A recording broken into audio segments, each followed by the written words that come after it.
आदिलक्ष्मी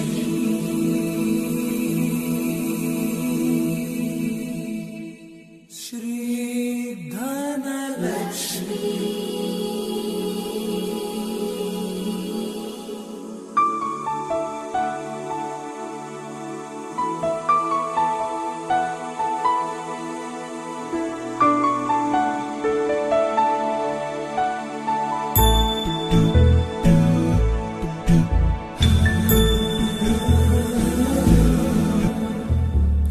सुमनसवन्दित सुन्दरि माधवी चन्द्र सहोदरि हेममयी मुनिगणवन्दित मोक्षप्रदायिनि मञ्जुळवासिनि वेदनुते पङ्कजवासिनि देवसुपूजित सद्गुणवर्षिणि शान्तियुते जय जय हे मधुसूदन कामिनि आदिलक्ष्मि जय पालय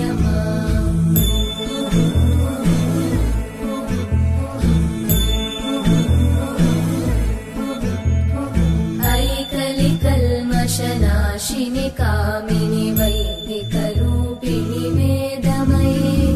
क्षीरसमुद्भव मङ्गलरूपिणि मन्त्रनिवासिनि मन्त्रनुते मङ्गलदायिनि अम्बुजवासिनि देवगणाश्रितपादयुते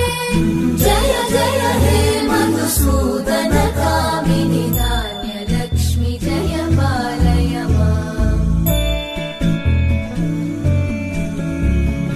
जय वरवर्णिनि वैष्णवि भार्गवि मन्त्रस्वरूपिणि मन्त्रमये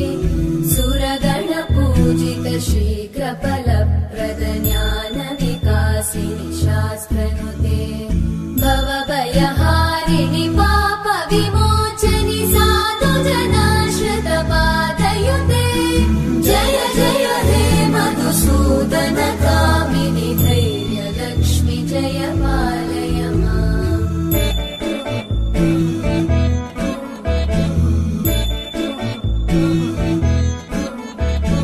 जय जय दुर्गतिनाशिनि